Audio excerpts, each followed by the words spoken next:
Wish We Could Turn Back Time by Girlinpink44. Chapter 16, Ripples. This hadn't happened last time. It would be another 6 weeks before Stain would make his move. Tony was sure of it. It was after his birthday, and it was only the middle of April. That's why the plan of having the FBI come today was so perfect. Tony could stop him weeks before he made a move. Stop the shipment to Gulmira. Jay? Sir? Keep an eye on Gulmira. Any activity, particularly involving weapons with my name on it, and you let me know. Of course, sir. I will begin monitoring army communications. Thanks, Jay. Tony leaned back in his chair, downing the last of his cup of coffee, which forced him to get up and move more. His chest ached. In all the craziness, he hadn't had time to fix the reactor beyond fixing a more stable version. He had a few weeks before he would start showing signs of the palladium poisoning, but he was hoping that problem to have solved long before he dealt with Obi. Jay, check in with Happy. Get him to check the perimeter again. Keep me posted. Tony leaned back in his chair, giving in to his paranoia more than he had in a long time. This hadn't happened last time. What had changed? What if it was something that he did? Or was it the fact that if you change time, it fights back? Should he go to New York? Should he talk with Time? See if he's already screwed up their second chance? He couldn't have. He hadn't really started making changes beyond reaching out to some potential allies. Shaking away the thoughts, he turned to the Mark II that sat assembled on its old platform. Instead of the clanky machine to get it on, he had taken aspects from a later model that allowed him to walk into it. While he sacrificed a lot of his functionality in order not to blow minds, the ease of entering and exiting the suit in this form made it easier. He had standards. But appearance-wise, it looked a lot like the previous Mark II. It had the same capabilities. He'd add and tweak as time went on, as he arrived at missions where he could use something. It was a way to take advantage of hindsight. Mr. Hogan says that the property is secure. Miss Potts would like to remind you to eat in the next hour before she uses her override to lock you out of the lab. Tony rolled his eyes. Fine. Keep me posted on what the FBI is up to. It wasn't that he didn't trust them. It was that Obi was his problem, and no one but him knew just what he was capable of. But things were different. There was nothing he could do. He was stuck waiting. Something he hated. With nothing better to do, he decided to head upstairs and get food. Jay, you have the con. Of course, sir. One of the favourite things that Tony loved about being back in the past was having his Malibu mansion back. Every day he spent here. He wondered why he never bothered to rebuild it. So much of what made him who he was could be found here. Sure, he was moving back to New York, but knowing this was here made it worth it. He walked up the stairs and came out onto the main room, taking a second to appreciate the view of the Pacific Ocean. Good, Rhodey and I made dinner. Pepper smiled from where she stood in the kitchen. I was going to make good on my threat and make sure you ate. Trust me, Pep. I've learned never to call your bluffs. Tony sat down, letting Pepper dote on him for a bit. The board called for an emergency meeting at 8. When you're done, wash up and we'll head out. I'm not sure I can handle 2 board meetings in a day. On the upside, I might be able to wedge Obi out before I go and kick his ass. Tony smiled as Rhodey and Happy joined him and Pepper at the table. They had gotten out of the habit of eating family meals together, and he missed it. Until he's found, Tony is not to be left alone in public. Happy eyed them all. We are not allowing a repeat of last time.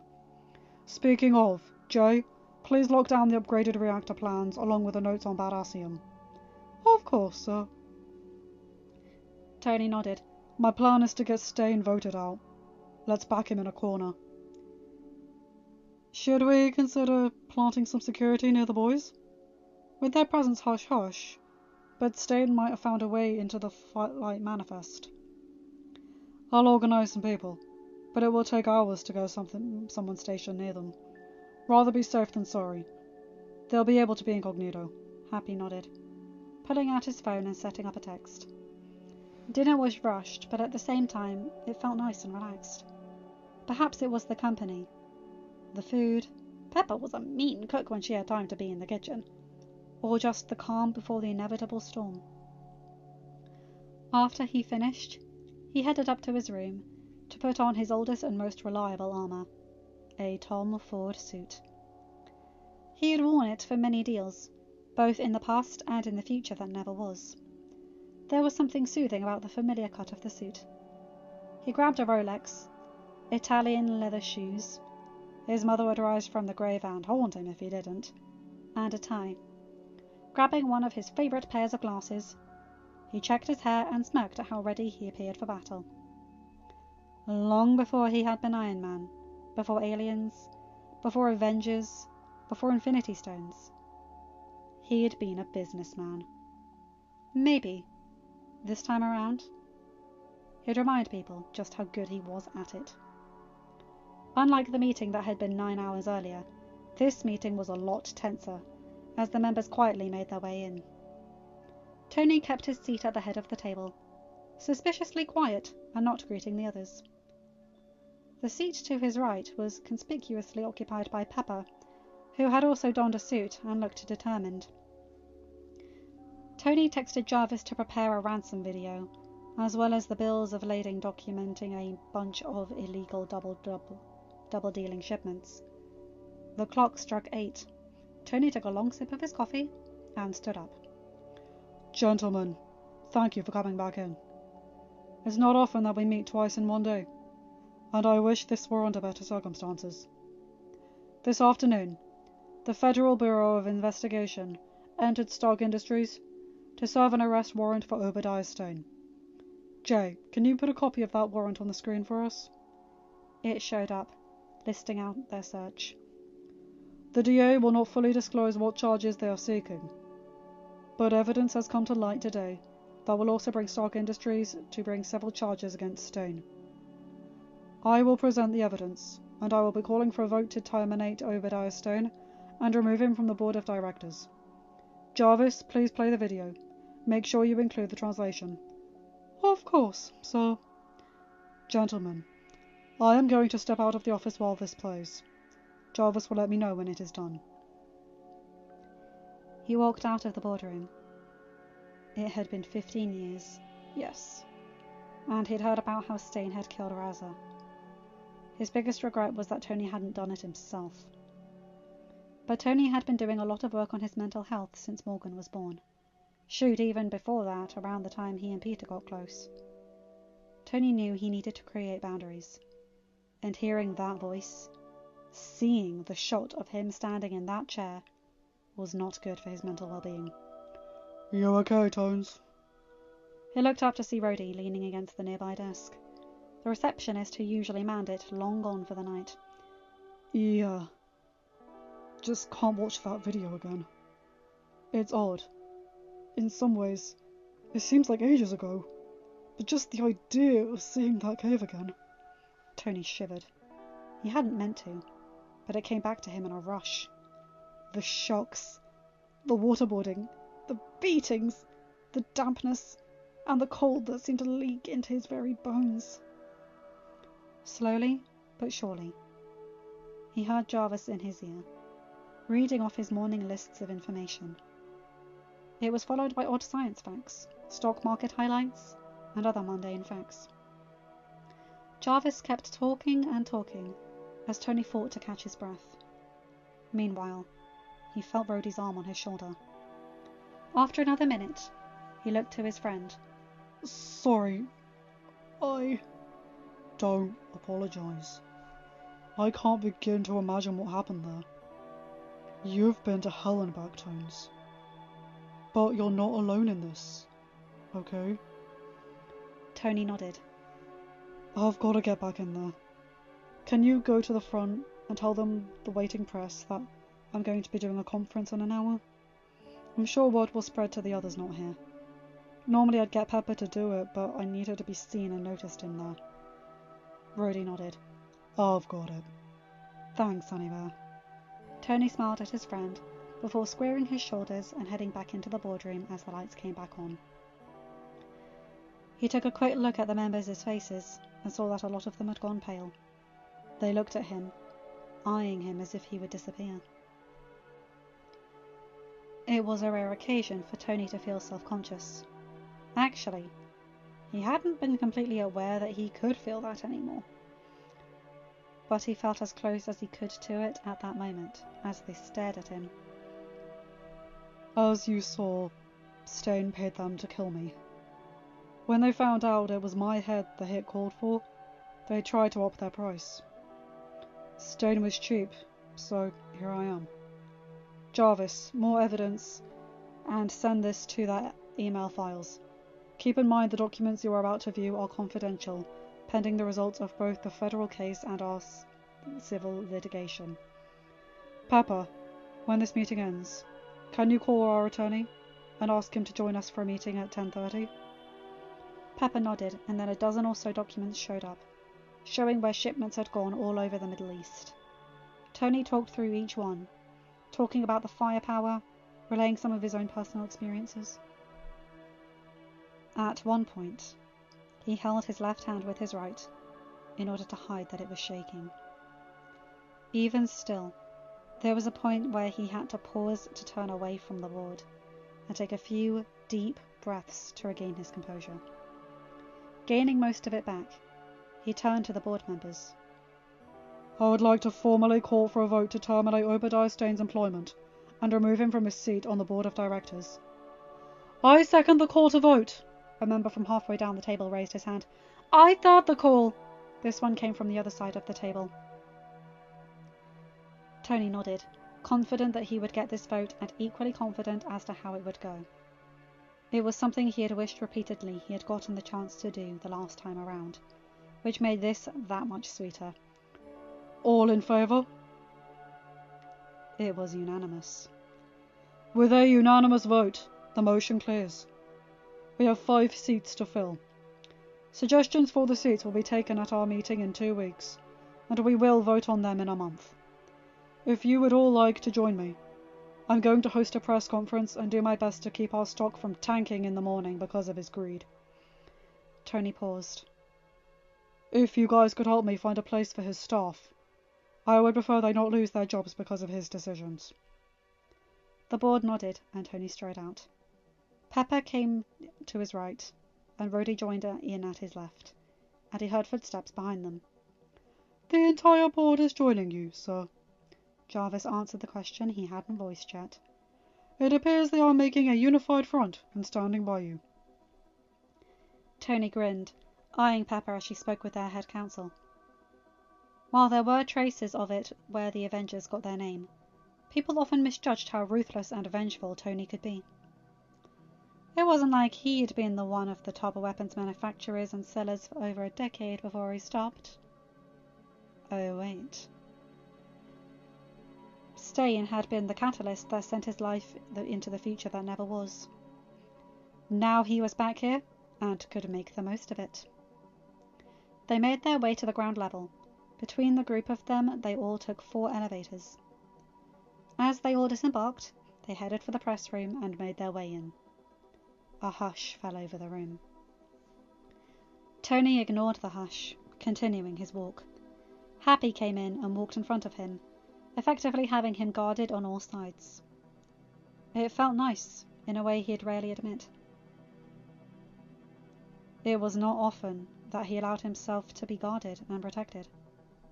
Usually he was dead set on being the one who did it for others. He made his way to the stage, the room still so quiet. You could hear his footsteps echoing along with those around him. As everyone joined him on the stage, Tony made his way to the podium. The room was full, dozens of outlets there. He could see TV cameras lined up all around. Early this afternoon, the FBI came to serve a warrant to arrest Obadiah Stane. For reasons unknown, Stane has decided to flee justice and is currently at large.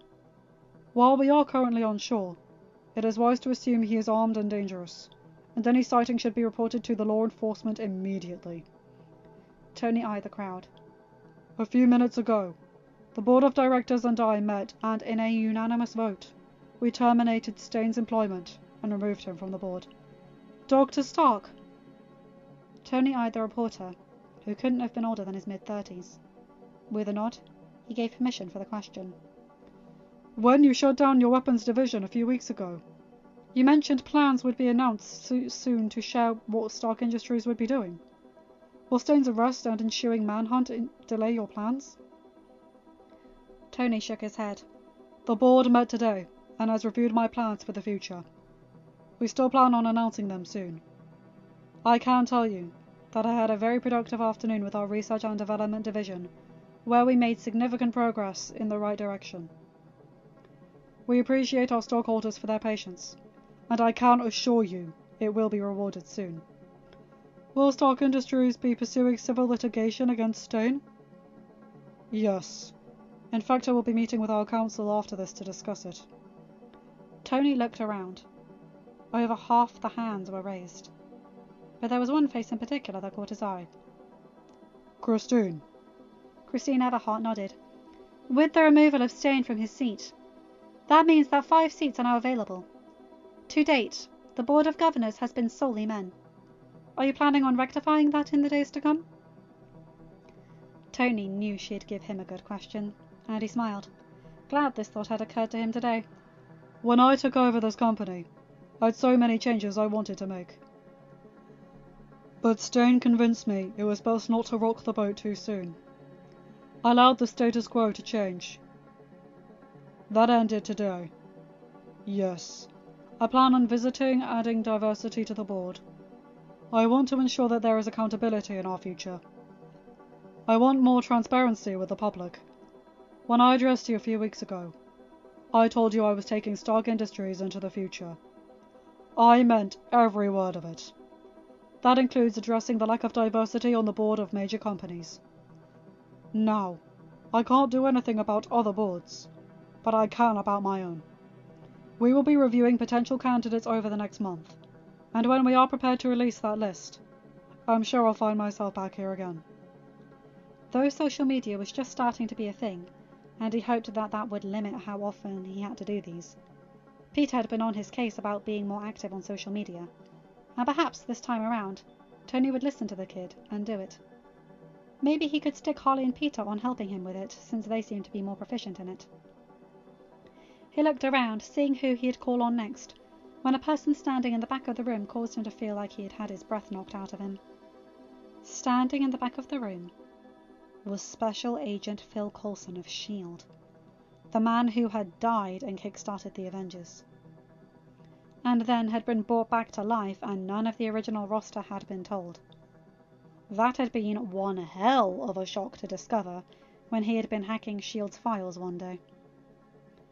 As many problems as he had had with S.H.I.E.L.D., and how he had never going to work with them as he had before, Coulson's death was one thing he was going to change. He didn't want that on his conscience for the second time.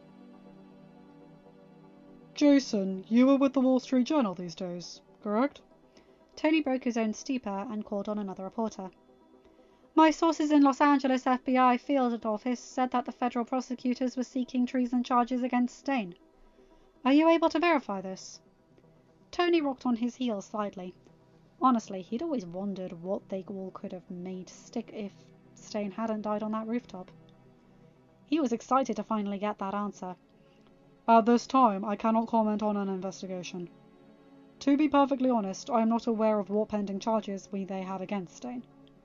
I can assure both law enforcement and the public that Stark Industries plans to fully cooperate with their investigation, and hope that we can bring Stain to justice. Thank you for this time.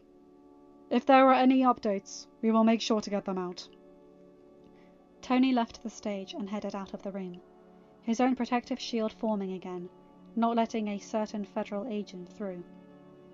Tony could feel Coulson's eyes on him as he walked past, but it didn't take much for him to ignore them and continue walking. Heading for the elevators, Tony and his group made their way back to the executive floors. Pep got PI to go ahead and secure all of our Twitter handles. Should be fairly easy since it's just taking off. She nodded and sent a text. Richardson is in your office. Tony nodded, walking towards his office and stopping when he saw Rosita at her desk. Rosita, you don't need to stay. I will leave when all of this is done. Right now I can act as a gatekeeper while you navigate this mess. She smiled, turning to her computer. Tony made a note to give the woman a raise and make sure her retirement package was more than enough to get her through her golden years, when she was ready, even as he grinned at her. If you insist. I do. Robert Richardson is in your office. The cafeteria is staying open a bit later, and I've taken the liberty of ordering a carafe of coffee and some snacks to be delivered. Tony said goodnight to the board and headed to the office. It was going to be a long night. It was nearing 4 in the morning before Tony stumbled into the Malibu mansion. They'd spent hours upon hours poring over evidence, the video, pausing for Tony's small panic attack, and then going over the paperwork that his lead counsel was going to file on a matter of hours. If the US government got treason charged to stick, they'd be taking his life. Tony planned on taking everything else. At this point, he wanted little more than to go to bed and get a couple of hours of shut-eye before facing the world and this mess again. May Parker is on the line for you, sir. Patch her through. Tony tried to shake off his exhaustion. Morning, May. Tony! Her voice sounded panicked, and there was more than effective at waking him up. May, what's wrong? It's Peter! He wasn't in his room this morning. His window was broken and his bed was empty. I hate to interrupt, but I've got Rose Keener on the other line. Panic attempted to swallow Tony whole, and for a second he couldn't feel his legs. Rose, please tell me that this isn't to call and ask if Harley wanted back here. I was hoping it was that simple. He had forgotten how painful panic attacks were with the arc reactor. He had forgotten that sometimes he couldn't quite catch his breath, and it would make him see spots. Kind of like what he was doing now. Tones! He felt Rhodey's reassuring grip as he worked to steady himself. He heard the click-click of Pepper's heels as she came to his other side. What's wrong? It's Peter and Harley. Tony managed to wheeze out. They're gone. I think Stain took them. And, as he uttered those words, the edges of his vision darkened, before the blackness swallowed him whole. End of chapter. Hi guys, hope you enjoyed that. Oh my god, this is amping up. Oh, the little bed's been taken. The boys, no. But I like how the board of directors is on board with Tony, and everyone is protecting him, and how he's letting himself be protected a little bit. I like how the first suit of armor he had was his suits, as in like Tom Ford suits. That's a nice touch. Anyway, I won't waste you guys' time. See you next chapter, and hopefully the boys will be safe. Anyway, you guys know the drill. Like, comment, and subscribe, and hit that bell to get notified whenever I upload a new video. Have a good day, night, whatever time zone you're in. Bye, my guys, gals, and non-binary pals. I'll see you in another video. Take care.